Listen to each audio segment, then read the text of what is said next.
Denga ba denga ro. Tonu uni jiteng.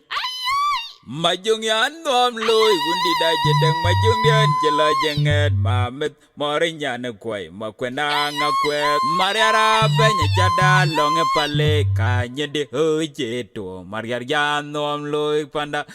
jatero marigai manjit jalaj bat. Yeah, dog pan bor berindo me Cieng da bor kere tui guduge cieng niere cieng nangime pandeni jongule yen gema diri ane lunglil wanang nier wajoro no madanga diri na waburo joj bujeng yeah ojoro no madanga diri na waburo joj bujeng apyat eri wike bor eri wike cieng jongule dugu tui kubore ba eyugo nangi yugoro nya yenge cieng barbatera madanga yelela yeriot kuyene ke ho chona cieng ayugo lel benanga done ke yerawo jikame cieng cieng da bietede de wayero pala we babai eri wike bore eri wike cieng jongule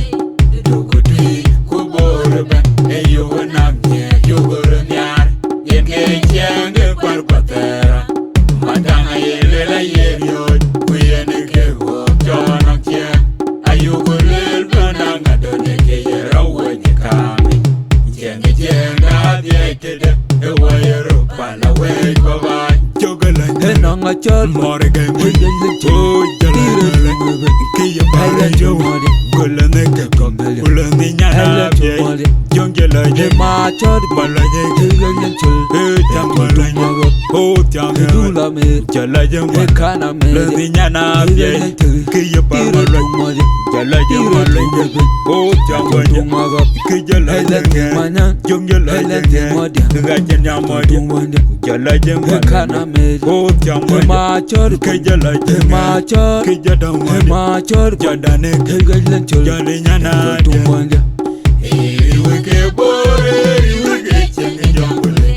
dugudi kubore ba eyugo nangi yugoro nya yenge cieng barbatera madanga yelela yeriot kuyene ke ho chona cieng ayugo lel benanga done ke yerawo jikame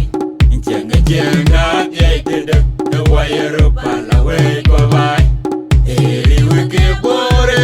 wike cieng jongule dugudi kubore ba eyugo nangi yugoro nya yenge cieng barbatera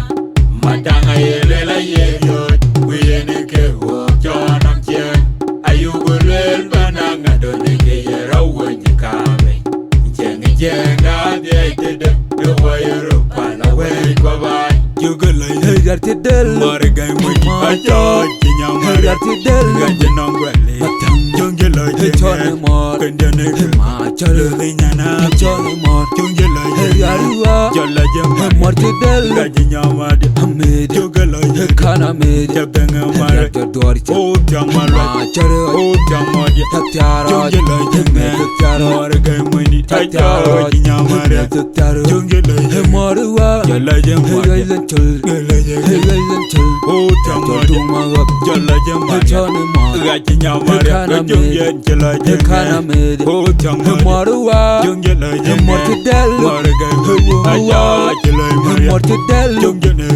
yen chol jorgen tumaga jodinyen kana me jongela dula me marga acha nyamara wike bore wike cieng jongule dugudi kubore ba eyugo nangi yugoro nya yenge cieng barbatera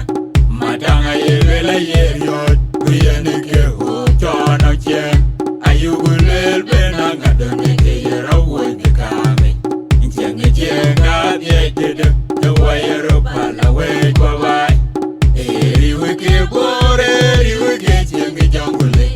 dugudi kubore ba eyugo nangi yugoro nya yenge cieng barbatera madanga yelela yeriot kuyene ke ho chona cieng ayugo lel benanga done ke yerawo jikame cieng cieng da bietede e wayero pala we kwa bai